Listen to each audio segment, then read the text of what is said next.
So we can never question the New York Times or the Washington Post or the Wall Street Journal. They always get it right. Okay, that's an interesting theory. But did you really catch what he said? What Scarborough and the rest of these opportunists are saying is that if you ever raise doubt about the collusion narrative, you're either a mouthpiece for Putin or just a Trump bootlicker. There's no room for anything in between. That's how they attempt to smear people and shut down debate. Well, our next guest has been a skeptic from the start of this probe. Journalist and co-founder of The Intercept, Glenn Greenwald, joins us now. Glenn, we have seen this shift in the media. The same people who were just exposed now say that either Barr is like running a conspiracy with Trump and massaging Mueller's findings, or that Mueller himself might be in on some type of conspiracy. So what can we expect from here, from the media that got this so wrong from the start?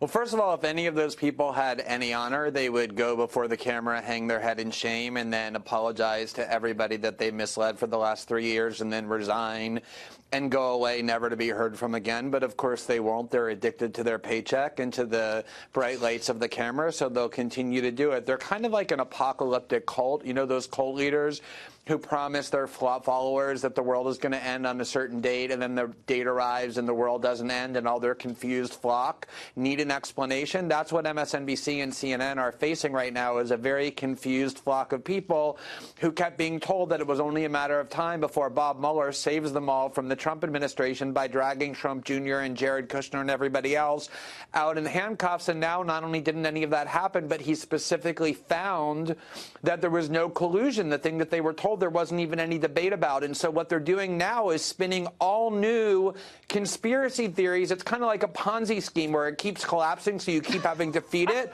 So their argument now is that, oh, you know what? We haven't seen the Mueller report. All we've seen is William Barr's claims about what's in it, which means they're implying that probably Bob Mueller did find collusion, but William Barr is lying about it. And for some reason, Bob Mueller and his team of 19 high-powered lawyers are totally fine with that. They're just completely silent and passive as William Barr goes around lying about the last 22 months of their work. How stupid and gullible do you have to be to believe that? But that's the desperation CNN and MSNBC anchors face for having gotten caught with this scam. Yeah, well, speaking of CNN, by the way, first of all, Chris Cuomo said not a chance would he ever apologize last night when Giuliani brought that possibility up. He said not a chance. He ridiculed Giuliani after he left the show, which is low class. But this is what CNN's coverage looked like, just for people who haven't caught it, over the past 2 years. I want to read the definition of treason. Hearing a new word, right? He said it was treason, right? We do know that Donald Trump Sr. has lied throughout this investigation. This goes to the heart of everything we've been talking about for the last couple of years, the collusion and the cover-up. But yesterday, Glenn, the network president, Jeff Zucker, defended the network's coverage, and he told the New York Times, quote, "We're not investigators, we're journalists, and our role is to report the facts as we know them," which is exactly what we did. A sitting president's own Justice Department investigated his campaign for collusion with a hostile nation. That's not enormous because the media says so. That's enormous because it's unprecedented. Your response to his defense? Well, Jeff Zucker has no understanding of what journalism is, and all you have to do is look at the network that he runs to see that. You want to hear something so interesting, Laura?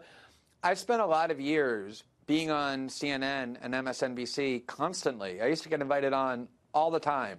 Starting in 2017, when I began to express serious skepticism about their cash cow, which was this hoax, this fairy tale, this conspiracy theory that they were peddling every day, they just banned me from going on their networks. And it's not just me, it's other highly credentialed journalists who are expressing skepticism, like Jeremy Scahill, Matt Taibbi, lots of other people on the left who were just banned because they wanted to deceive their audience into believing that the only ones who questioned what they were feeding them were either the Trump White House or hardcore Trump supporters. They lied not just to their audience about what really happened, but they did it on purpose to keep anybody who is questioning them off the air. They're right. They're not investigators. They're also not journalists. They're propagandists. They're fraudsters. They made lots of money lying to people and misleading people on purpose, and their entire hoax just got exposed. Glenn, thank you very much.